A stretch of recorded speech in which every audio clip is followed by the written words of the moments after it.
सुंदरपुर गांव में पुष्पा नाम की एक औरत अपने बेटे रॉकी और बहू मोना के साथ रहती थी। पुष्पा ने अपने बेटे की शादी एक गांव की लड़की से करवाई थी। उसे तो शहर के रहन सहन का कुछ भी नहीं पता था। शादी को कुछ समय बीता और धीरे धीरे रॉकी और पुष्पा को उसकी बहू की करतूतें देखने को मिलती रहती थी। एक दिन, मोना मुझे ऑफिस जाना है और मेरे सारे कपड़े खराब हो गए हैं। तुम्हें काम करना, आज मेरे सारे कपड़े वॉशिंग मशीन में धुल लेना, तुम्हें आसानी रहेगी उसमें कपड़े धुलने में और जल्दी भी धुल जाएंगे। और हाँ, माँ से भी पूछ लेना अगर उन्हें कोई कपड़े धुलवाने हो तो। ठीक है जी, माँ जी से पूछकर मैं उनके कपड़े वॉशिंग मशीन में धुल लूंगी। अब आप चाहिए वरना ऑफिस के लिए लेट हो जाएंगे। सुनो मोना, यह फाइल तुम ड्राइवर को दे दो, वह कार में रख लेगा, वरना मैं इसे ले जाना भूल जाऊंगा क्योंकि आज एक जरूरी मीटिंग है मेरी। ठीक है, आप नाश्ता कर लीजिए, तब तक मैं फाइल देकर आती हूँ। मोना वह फाइल लेकर जा ही रही थी कि तभी वह सोचती है, अरे इस फाइल के अंदर तो कागज भी है, इन्हें निकाल देती हूँ। मोना फाइल में से वह कागज निकाल कर रख लेती है और फाइल ड्राइवर को दे देती है। थोड़ी देर बाद ही रॉकी ऑफिस के लिए निकल जाता है। तभी मोना अपनी सास के पास जाती है। माँ जी लाइए, मुझे अपने कपड़े दे दीजिए, मैं धुलने के लिए जा रही हूँ। अच्छा रुको बहू, अभी देती हूँ। मोना कपड़े लेकर वॉशिंग मशीन के पास आ जाती है और उसे खोलकर उसमें बैठने लगती है। तभी उसे ऐसा करता देख उसकी सास उसे देख लेती है। अरे बहू, यह क्या कर रही है तू इस वॉशिंग मशीन के अंदर घुसकर? माँ जी, रॉकी जी ने ही सुबह कहा था कि वॉशिंग मशीन में कपड़े धुल लेना, तो इसके अंदर बढ़कर ही तो धुल रही थी। उन्होंने कहा था मुझे आसानी होगी, लेकिन मुझसे तो इसके अंदर ही नहीं जाया जा रहा है। अरे मेरी बेवकूफ बहू, उसका मतलब था कि घुसकर नहीं, इसके अंदर कपड़े डालकर धुलने।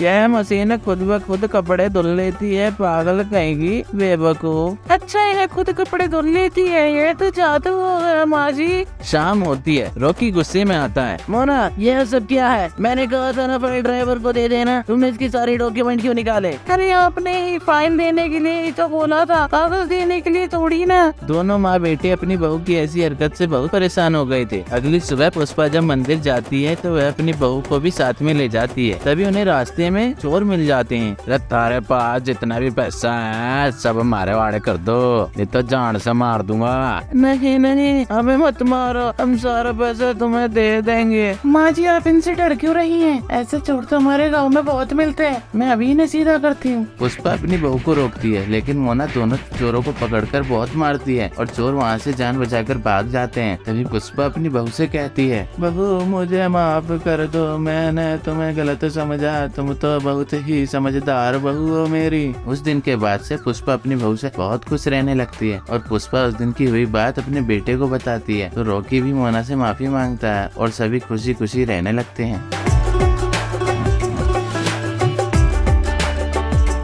Thanks for watching. Please like and comment. Subscribe.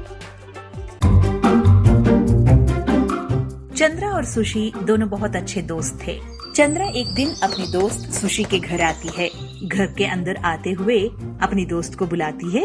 अरे ओ सुशी, क्या कर रही हो? सुशी अंदर से आते हुए, अरे चंद्रा, तुम आओ ना, बहुत दिनों के बाद दर्शन दिए। अरे मैं कोई भगवान हूँ जो दर्शन दूंगी? अरे मैंने कब ऐसे कहा? तो फिर कैसे कहा? अरे बस भी करो ना यार। अरे मैं तो चुप ही हूँ ना। अरे तुम बदलोगी नहीं? अरे मैं तो ऐसी ही हूँ ना, तुम ही बता दो कैसे बदलना है। अरे चुप करो यार, तुम्हें लगता है कि तुम्हारी बेतुकी बातों से हंसी आएगी? तो क्या फिर रोना आएगा? अरे यार, मैं जाऊंगी यहाँ से, मेरे से तुम्हारी बातें सुनना नहीं होगा। ऐसे कहते हुए बस अब उठ के जाने वाली थी तो चंद्रा बोलती है, अरे बस करो ना यार, मैं तो मजाक कर रही थी, बैठ भी जाओ। हाँ अब बोलो। अरे क्या बोलूं? अरे घर में बैठ के बहुत बोर हो रही हूँ यार। बोर हो रही हो तो फिर मोटर उतार दो, पानी बाहर आएगा। क्या अब तुम शुरू कर दोगी? तो क्या समझी, सिर्फ तुम्हें ही डायलॉग मारने आता है? हमें भी आता है। तो फिर ठीक है, तुम भी डायलॉग मत मारो, मैं भी नहीं मारूंगी। मगर तो फिर क्या, ऐसे क्यों गैप दे रही हो? अरे गैप मैंने नहीं दिया यार, गैप आ गया। चलो कोई बात नहीं, ऐसे ही टहलते हुए जाके पॉन्ड में जाके फिशिंग करते हैं। क्या मछली पकड़ना तुम्हें आता है क्या? अरे वो क्या बड़ी ब्रह्म विद्या है, उसमें क्या बड़ी बात है, किनारे पे बैठ के पासा फेंक दिया तो हो गया। क्या फिशिंग इतनी इजी है? अरे धरती पे ऐसा कोई काम नहीं है जो नहीं कर सकते। ओ बस बस बस, फिल्म की डायलॉग नहीं चाहिए। अगर तुम्हें आता है तो फिर चलो। अरे मुझे भी नहीं आता है, मगर ट्राई तो कर सकते हैं ना। ठीक है चलो, मगर तुम मछली पकड़ के करोगी क्या? हाँ, मार्केट में जाके बेचूंगी। क्या तुम भी? चलो कोई बात नहीं, आप मसाला वसाला सब लेके आना, वहीं पे बैठ के हम मसाला उसको लगा के उसको फ्राई करके खा जाएंगे। अच्छा तो फिर चलो। ऐसे ही बात करते करते दोनों फांसे को लेके वहाँ से पॉन्ड के पास आते हैं। अरे चंद्रा, हमने फांसे तो लाए, मगर केंचुए कहाँ है? केंचुए? वो कहाँ से लाऊंगी? अरे केंचुए के बारे में पता नहीं है, मगर फिशिंग करना है। फिशिंग करना है तो केंचुए कहाँ मिलेंगे, वो पहले जानना है। अरे तुम बड़ी हो गई मगर अकल बिल्कुल नहीं है। फिशिंग करने के लिए केंचुए की बहुत जरूरी होती है। पहले फांसे में केंचुए को लटकाना है, फिर पानी में छोड़ना है। अरे वाह, तुम्हें तो बहुत कुछ पता है। हाँ, मुझे अब पता चला कि तुम्हें कुछ भी पता नहीं है। ठीक है चलो, वहाँ पे कीचड़ में जाके केंचुए मिलते हैं क्या पता लगाते हैं। ऐसे ही बात करते हुए नजदीक में जो कीचड़ था वहाँ पे केंचुए को ढूंढने निकलते हैं, तो वहाँ उनको कुत्ते की पिल्ले की भौंकने की आवाज सुनाई देती है। अरे सुशी, यहाँ पे कुत्ते की पिल्ले की भौंकने की आवाज आ रही है। बात तो सही है, मगर इस जंगल में कुत्ते की पिल्ले की आवाज कहाँ से आई? चलो देखते हैं। ऐसे ही ढूंढते ढूंढते एक पेड़ के नीचे जा पहुँचते हैं। दो कुत्ते की पिल्ले कीचड़ में बाहर आने के लिए ट्राई कर रहे हैं। उसको देखते हुए ही चंद्रा, अरे कुत्ते की पिल्ले की हालत तो देखो, कीचड़ में फंस गए हैं। चलो उनको बाहर निकालते हैं। दोनों जाते हैं और कुत्ते की पिल्ले को बाहर निकाल के अच्छे से पानी से धो के उनको साफ करते हैं। उन दोनों को पेड़ के नीचे बिठा के उनके सामने बैठ के सोचते हैं, अरे शायद इनकी माँ खाना ढूंढते हुए कहीं गई होगी। हाँ, यहाँ पे इनको कोई शेल्टर भी नहीं है। हाँ, मुझे भी वही लग रहा है कि इनकी घर भी नहीं है यहाँ। चलो हम दोनों मिलके इनके लिए घर बनाते हैं। बहुत अच्छी सोच है, चलो बनाते हैं। कहते हुए वहाँ पे मिट्टी, पत्थर, लकड़ी सब ढूंढ के तैयार करते हैं। उस छोटे से घर में उन दोनों बच्चों को बिठाते हैं। वो दोनों कुत्ते की पिल्ले इनकी तरफ बहुत प्यार से देख रहे हैं। अरे तुम दोनों को भूख लगी है? हाँ, बहुत भूख लगी है। हमारी माँ खाना ढूंढने के लिए बाहर गई है। अच्छा, कोई बात नहीं, आपके लिए खाने के लिए हम ढूंढ के लेके आते हैं। कहते हुए नजदीक जो पॉन्ड था वहाँ से फिश पकड़ के लाके अच्छे से फ्राई करके उन दोनों कुत्ते की पिल्ले को खिलाती है। बहुत बहुत धन्यवाद माता जी।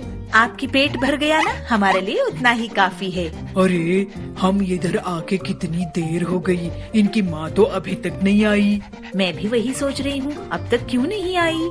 चलो आसपास हम ढूंढ के आते हैं। कहते हुए आसपास में ढूंढते हैं। उन कुत्तों की माँ कहीं नजर नहीं आती। हताश होके फिर उन कुत्तों के पास आके, अरे तुम्हारी माँ तो कहीं नजर नहीं आ रही है, कहाँ गई है, उसे क्या हुआ है, किसे पता। उनकी बात सुन के दोनों कुत्ते के पिल्ले रोने लगते हैं। माता जी, हमारी माँ को ढूंढ के दो ना, आपकी बहुत मेहरबानी होगी। कहते हुए दोनों जोर जोर से रोने लगते हैं। उन्हें रोते हुए देख के चंद्रा कहती है, अरे रो मत, आपकी माँ को हम ढूंढेंगे। चंद्रा के पास एक मैजिक जीनी रहता है, तो उसको बाहर निकाल के उस जीनी से पूछती है, उन कुत्तों की पिल्लों की माँ कहाँ है। अपने आका की बात मानते हुए उन कुत्तों की माँ कहाँ है वो ढूंढ निकालती है।